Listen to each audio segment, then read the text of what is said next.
Eu trago mais um ingrediente para esse molho, porque a Polícia Federal investiga se a atuação dos ex-comandantes do Exército, Marco Antônio Freire Gomes, e também da Aeronáutica, o Carlos Batista Júnior, nesse suposto plano de golpe capitaneado por Jair Bolsonaro, pode ter configurado crimes por omissão. Apesar dos indícios colhidos até o momento na investigação apontarem que o general Freire Gomes e o brigadeiro Batista Júnior se posicionaram contra concretizar a tentativa de golpe, a Polícia Federal diz que eles tinham a função de agentes garantidores e, por isso, também podem ter cometido crimes pela omissão, já que, segundo a PF, poderiam ou deveriam ter agido para impedir as tramas golpistas. Como é que você vê a situação desses militares, hein, Fábio Piperno? Bom, aí eu quero dizer para você que desde o dia 9 de janeiro de 2023, aliás, até antes disso, a partir do momento em que aqueles acampamentos começaram a se formar, eu venho questionando a omissão das Forças Armadas em relação àquilo tudo, até porque, entre outros fatores, aquelas pessoas foram ali para uma área de segurança nacional. Mas não fosse isso, é óbvio que naquele momento, naquele ambiente caudaloso, em que a questão dos pedidos de golpe, de intervenção militar se sucediam, e não era um segredo para absolutamente ninguém, para mim era injustificável a permanência daquela malta toda em frente aos quartéis. Não fosse isso, forças de segurança do Distrito Federal tentaram desmontar esses acampamentos e aí houve manifestação de generais no sentido de impedir que aquilo fosse feito. Muito bem, passou esse tempo todo, aconteceu tudo que o país assistiu e agora, recentemente, então, conhecemos o teor da famosa reunião. Muito bem, esses militares estavam lá.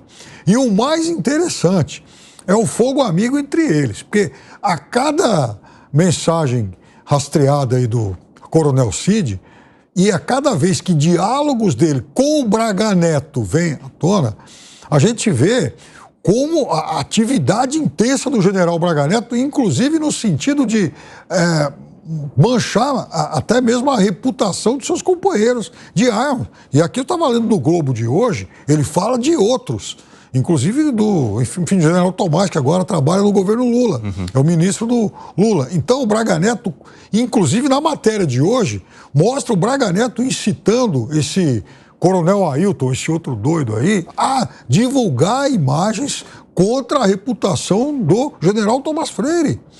Então, isso é um absurdo. É óbvio. Outro dia ele falava do brigadeiro Batista Júnior, que eles chamam lá de BP, também chamando ele de covarde, alguém que estava dando as costas aí pro movimento todo. Então, tem que juntar essa turma toda, no mínimo, vamos fazer uma cariação entre eles. Quem foi que traiu quem e traiu o quê exatamente? Essas suspeitas foram apresentadas pela Polícia Federal ao Supremo Tribunal Federal quando pediu a autorização para fazer a Operação Tempus Veritatis. Você entende, com os fatos que temos até agora, Dávila, que houve algum tipo de omissão dos militares nessa atuação, principalmente quando colocamos os acampamentos ao redor dessas forças armadas em todo o país, que é um exemplo que o Fábio Piperno sempre usa para a gente aqui?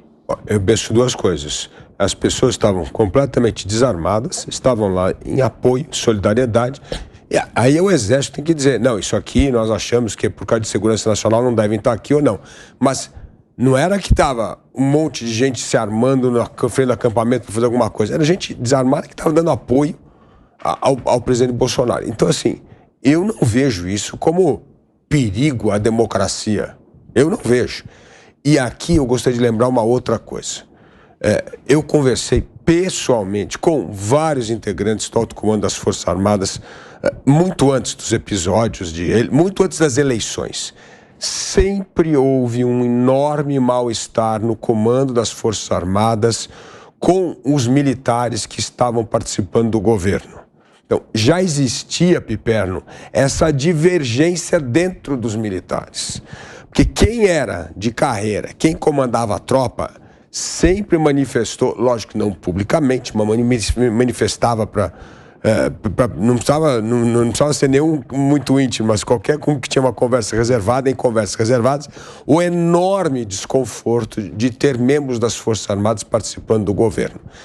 E a gota d'água foi o Pazuello ter ido para a saúde. Ali é que eu acho que entornou mesmo a relação dentro das Forças Armadas entre o que eu chamo... Desculpa, Dávila, só uma parte. Aqui nessa matéria do Globo de hoje, o Pazuello também é citado com destaque. Então, mas o Pazuello foi o pão de discórdia. Ela falou, aí não dá, aí tá um general da ativa indo para o ministério, isso aí é inaceitável. Então, já existia dentro das Forças Armadas, desde o início, aliás, desde o começo do governo Bolsonaro, essa história entre o alto comando, que achava que o papel das Forças Armadas é garantir a democracia, a Constituição, cumprir suas funções constitucionais e não se miscuir na política. Então, esse mal-estar aconteceu desde o começo. E agora, isso só mostra, cada vez mais revela, isso que já existia antes e que todo mundo sabia. O jornalista sabia, todo mundo sabia. Então, essa história de, ai, que surpresa, um falando mal do outro, todo mundo já sabia. Todo mundo já sabia que o grupo palaciano não era o grupo que falava pelas Forças Armadas. Que leitura que você faz dessa situação, Gustavo Segré? A omissão, juridicamente, segundo eu sei, só é permitido em casos de esposa, filho, pai... Ou seja, que não tem a obrigação de denunciar um ilícito pelo vínculo direto. Mas quando você está ocupando um cargo no Estado e você sabe de algum delito, você tem a obrigação de denunciar. Mas senão você está cometendo prevaricação, né? Então, e aí você tem essas duas palavrinhas, pela ação ou a omissão. São duas questões que vêm juntos. Se você fez ou deixou de alguém que fizesse alguma coisa que você sabia que era um ilícito e você não denunciou. Então, está certo que seja investigado uma eventual omissão, porque passa a ser uma responsabilidade também de que omitiu uma denúncia para um crime que sabia que estava sendo cometido. Fábio Piperno, pode acrescentar, desculpa. Só em relação ao que o Dávila disse, é verdade. Havia uma divisão nas Forças Armadas em relação a tudo isso que o Dávila falou, e é por isso também que o papel do alto comando fica manchado no momento daquele episódio da, digamos, absolvição do Pazuello por conta daquele episódio lá do comício do Rio.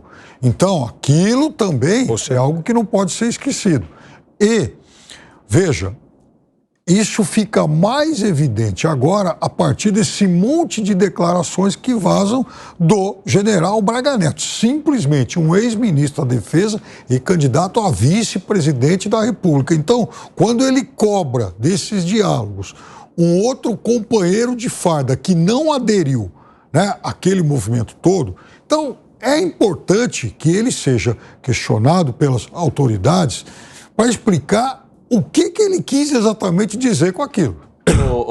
Dávila, essa exposição dos militares no governo de Jair Bolsonaro traz agora, com essas operações, a necessidade das Forças Armadas brasileiras fazerem um rebranding, aí, principalmente na forma como elas se comunicam com a sociedade, diante dessas operações e desses fatos que vão colocando ou parte dos integrantes como diretamente envolvidos ou parte dos integrantes como omissa? Como é que você enxerga isso? Eu enxergo que nós vamos ter duas etapas aqui.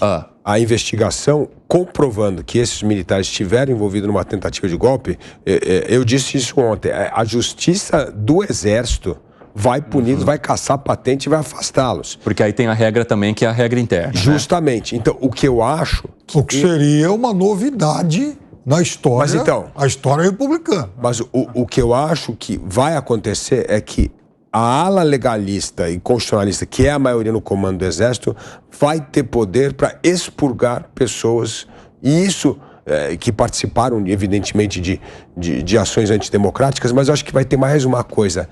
Vai criar uma cascadura dentro do Exército, assim, não vamos mais nos meter em política, porque já era o que essa ala legalista sempre falou desde o início do governo Bolsonaro, não vamos nos deixar nos arrastar para o jogo político. Essa era a ala, sempre foi a ala constitucionalista, legalista nas Forças Armadas. E alguns foram tentados e foram ocupar cargo. Eu acho que agora os militares vão pensar duas vezes antes de aceitar qualquer cargo, fora, evidentemente, dos cargos ali ligados diretamente às Forças Armadas. Certamente, eu acho que essa lição eles aprenderam porque isso manchou a imagem das instituições. Você concorda, Segré? Absolutamente, claro. O custo de oportunidade por aceitar um cargo está sendo demonstrado em muitos casos. E não tem a ver com a forma de ser ou não ser de determinada pessoa, mas a maioria do pessoal das Forças Armadas que não interveio em governos não está tendo problema nenhum. O problema está com aqueles que tiveram um cargo de poder e eventualmente entraram nesse circuito de poder e hoje estão sendo investigados e não tem como. Quando você tem algum problema com algum setor da sociedade, e eu falo isso até com um pouco de ironia, quando algum argentino faz alguma coisa errada, são os argentinos. Então, quando você tem algum problema vinculado a temas de militares, são os militares. Isso não quer dizer que todos os militares estejam cometendo coisas ou fazendo coisas erradas, mas que fere a imagem da instituição, com certeza.